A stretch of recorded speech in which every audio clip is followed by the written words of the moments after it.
জীবনের প্রথম ক্রাশের নাম জানালেন পরীমণি। চিত্রনায়িকা পরীমণি তার ব্যক্তি জীবনে বহু প্রেমে জড়িয়েছিলেন, করেছেন একাধিক বিয়েও। বলা যায় সঙ্গী পাল্টে সহসাই থামেননি পরী, যা কারোর অজানা নয়। এবার এক সাক্ষাৎকারে পরী জানালেন তার জীবনের সবকিছুর প্রথম নিয়ে। সামাজিক মাধ্যমে ছড়িয়ে পড়া ভিডিওতে উঠে আসে তার বিস্তারিত। পরী জানান, জীবনের প্রথম দিনে অনেক খারাপ কিছু হলে তার কোনো আবেগ কাজ করে না, তবে যদি দারুণ কিছু হয় তাহলে সেটা সারা জীবন থেকে যায়।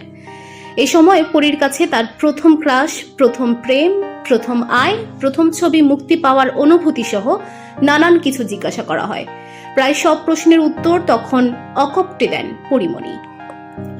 প্রথম ক্রাশকে জবাবে পরী বলেন, ক্রাশ রণিত রায়।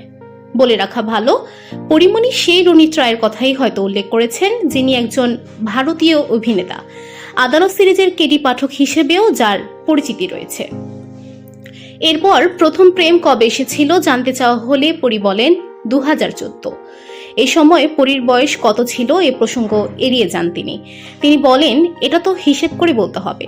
সিনেমায় আসার পর প্রেম হয়েছে কিনা উত্তরে পরীমণি বলেন, ওই কাছাকাছি সময় আর কি। সাক্ষাৎকারে আরো জানান, তার জীবনের প্রথম আয় ছিল 21,000 টাকা। যখন প্রথম ছবি মুক্তি পায় তখনকার অনুভূতি নিয়ে পরী বলেন, ওইটা একটা অন্যরকম জোশ। আমি তখন আউটডোরে ছিলাম। একটা সিনেমার শুটিংয়ে আমার কো আর্টিস্ট ছিল শাকিব খান। এরপরে ওই সময় ওই সেটে থাকাকালীন আমার সিনেমা রিলিজ হয়। তখন শাকিব খান জিজ্ঞাসা করেন, কেমন লাগে হিরোইন? আজকে থেকে হিরোইন। হাসতে হাসতে বললেন পরী। পরীমণি আরো বলেন, তখন হার্টবিটটা বেড়ে গিয়েছিল। কবে নিজেকে বড় পর্দায় দেখব, কবে ঢাকায় আসব।